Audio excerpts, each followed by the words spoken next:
அஸ்ஸலாமு அலைக்கும். இன்றைக்கி நம்ம உணவு தட்டு சேனலில் பரிமாற போகிற ரெசிபி ஃப்ரூட் கஸ்டர்ட் தான். இதை வித்தியாசமாக செஞ்சு பசங்களையும் வீட்டுக்கு வர விருந்தாளிகளையும் எப்படி இம்ப்ரெஸ் பண்ணுறதுங்கிறத பார்த்துடலாம். வாங்க வீடியோக்குள்ளே போகலாம். அதுக்கு முன்னாடி இதுக்கு நான் வைக்கிற பேர் கஸ்டர்ட் கேக். இதுக்கு தேவையான பொருட்கள் என்னங்கிறத பார்த்துடலாமா? வாங்க இதுக்கு என்ன பொருள் தேவைன்னு பார்த்துக்கலாம். பால் 1 லிட்ரு, கஸ்டர்ட் பவுட்ரு, ஏதாவது ஒரு சாக்லேட் குக்கீஸு, சுகரு, உங்களுக்கு விருப்பமான எந்த பழம் வேணாலும் எடுத்துக்கலாம். நான் இன்றைக்கி கிரேப்ஸு, ஆப்பிள், பனானா எடுத்திருக்கேன். Dry fruits, nuts, melted butter, honey, அப்புறம் வந்து chocolate syrup R melted chocolate. இதுதான் இன்றைக்கி இதுக்கு தேவையான பொருட்கள். முதல்ல ஒரு மிக்ஸி ஜாரில் நம்ம பிஸ்கெட்டை கிரைண்ட் பண்ணி எடுத்துகிட்டு வந்துடலாம். பிஸ்கெட் பவுடர் பண்ணதுக்கப்புறம் மெல்டட் பட்டரை இதோட ஆட் பண்ணிடலாம். அதுக்கு எந்த அளவுக்கு தேவையானதோ அதை போட்டு மிக்ஸ் பண்ணி ஒரு பிசுபிசுப்பான கன்சிஸ்டன்சி வர அளவுக்கு பண்ணிடணும். நம்ம எந்த பவுலில் சர்வ் பண்ண போகிறோமோ அந்த பவுலுக்கு இது ஃபஸ்ட் லேயர், அதாவது லாஸ்ட் லேயராக நம்ம இதை இப்போ ஆட் பண்ண போகிறோம்.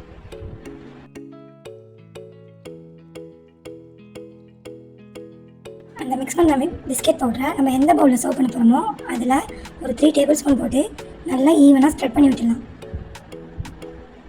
இது ஸ்ப்ரெட் பண்ணதுக்கப்புறம் ரெஃப்ரிஜரேட் பண்ணி ஒரு 15 நிமிஷம் கழிச்சு எடுத்துகிட்டு வரலாம்.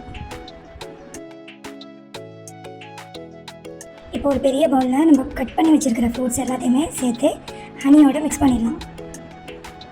Grapes, banana, apple, dry fruits எல்லாத்தையும் சேர்த்துக்கலாம். யாருமே இதில் ட்ரை ஃப்ரூட்ஸ் ஆட் பண்ண மாட்டாங்க.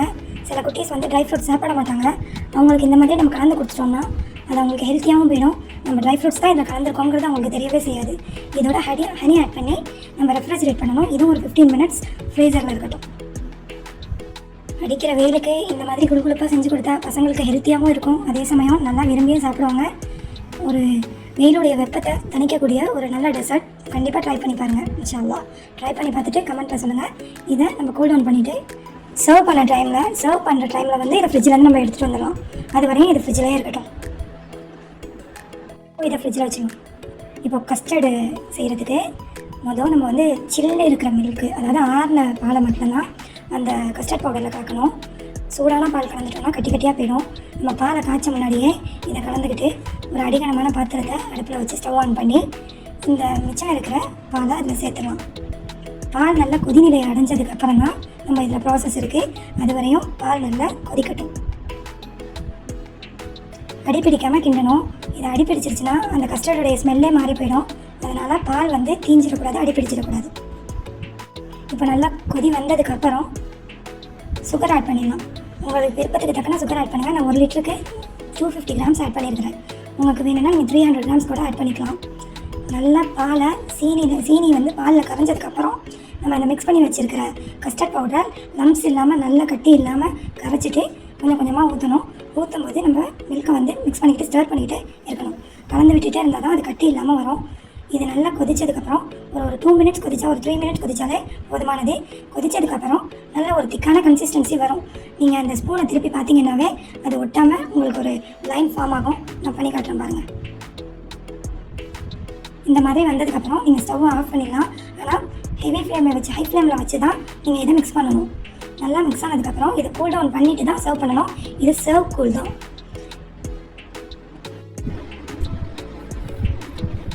ஒரு 15லேருந்து 20 நிமிஷம் எல்லாமே ரெஃப்ரிஜரேட்டர் பண்ணதுக்கப்புறம் இது சர்வ் பண்ணுற டைமில் இந்த மாதிரி ஃபஸ்ட் லேயர் நம்ம பிஸ்கெட் பவுடர் போட்டுருந்தோம். அதுக்கு மேலே அந்த ஹனி மிக்ஸ்டு ஃப்ரூட்ஸு சாலடை போட்டு அதுக்கு மேலே அடுத்த லேயராக நீங்கள் கஸ்டர்டை நல்லா கூல் டவுன் பண்ணி நல்லா சில்லுன்னு ஆனதுக்கப்புறம் அதை மிக்ஸ் பண்ணி உங்கள்கிட்ட இருந்துச்சுன்னா சாக்லேட் சிரப் போட்டுக்கலாம். இல்லாட்டி எனி சாக்லேட்டை வந்து நீங்கள் மெல்ட் பண்ணி அது மேலே கார்னிஷ் பண்ணிடலாம். இது வந்து குழந்தைங்க விரும்பி சாப்பிட்றாங்க. ஒரு ஐஸ் கட்சியாக இருக்கணுங்கிறதுக்காக தான் புது மாதிரி ரெசிபி. ட்ரை பண்ணி பாருங்கள். இதுக்கு மேலே நீங்கள் நட்ஸ் போட்டு சர்வ் பண்ணலாம். அவ்வளோதான், நம்மளுடைய கஸ்டர்ட் கேக் ரெடி ஆகிடுச்சு. இது சர்வ் சில்டு தான். ஸோ எப்போவுமே ஃப்ரிட்ஜில் வச்சு சர்வ் பண்ணுங்கள். இது பழத்தோட கஸ்டர்டை மிக்ஸ் பண்ணதுக்கப்புறம் அதிக நேரம் வெளியே இருந்தால் அது நீட்ட மாதிரி போயிடும். இதில் இன்னொரு டைப்பும் இருக்குது. நான் அதையும் இந்த வீடியோலேயே செஞ்சு காட்டிடுறேன். இப்போ பாருங்கள், நம்மளுடைய கஸ்டர்ட் கேக் எவ்வளோ அழகாக ரெடியாக இருக்குதுன்ட்டு. பசங்க விரும்பி சாப்பிடுவாங்க. கொடுத்து பாருங்கள். இது இன்னொரு டைப் என்னென்னா யூஸ்ஃபுல்லாக எல்லாமே செய்கிறது. அந்த ஃப்ரூட் சாலடில் நம்ம மிக்ஸ் பண்ணி வச்சுருக்கிற அந்த கஸ்டர்ட் க்ரீமை போட்டு மிக்ஸ் பண்ணி இதையும் ரெஃப்ரிஜரேட் பண்ணிடணும். இப்போ நான் வந்து ஏற்கனவே எனக்கு சில்லாக இருக்கிறதுனால நான் உங்களுக்கு இப்போது லைவாகவே சர்வ் பண்ணி காட்டுறேன். இதை ஒரு பவுலில் சர்வ் பண்ணிங்க. 1 லிட்டர் பாலில் நான் செஞ்சது 8லேருந்து 10 பேருக்கு சர்வ் பண்ணுறதுக்கு போதுமானது. நீங்கள் உங்களுக்கு எந்த அளவுக்கு வருதுங்கிறத கமெண்ட்டில் சொல்லுங்கள். வீட்டில் இருக்கிற பழங்களை வச்சு ஒரு குழுகுழுப்பான ரெசிபி இந்த கோடை காலத்துக்கு குட்டீஸ்லாம் லீவில் இருப்பாங்க, அவங்களுக்கு செஞ்சு கொடுங்க. நல்லா என்ஜாய் பண்ணுவாங்க. ரொம்ப சிம்பிளாக நான் சொன்ன டிப்ஸ் எல்லாம் ஃபாலோ பண்ணாவே அழகான முறையில் பண்ணிடலாம். பாருங்கள், என்ன அழகான முறையில் எந்த ஒரு லம்ஸும் இல்லாமல் இவ்வளோ ஒரு அழகான முறையில் இந்த ரெசிபி நம்மளுக்கு வந்திருக்குதுன்ட்டு. எல்லோரும் இந்த ரெசிபி ட்ரை பண்ணி பாருங்கள். எங்கள் சேனலை லைக் பண்ணுங்கள், கமெண்ட் பண்ணுங்கள், ஷேர் பண்ணுங்கள், கண்டிப்பாக சப்ஸ்கிரைப் பண்ணுங்கள். ஓகே, நெக்ஸ்ட் வீடியோவில் சந்திக்கலாம். அஸ்ஸலாமு அலைக்கும்.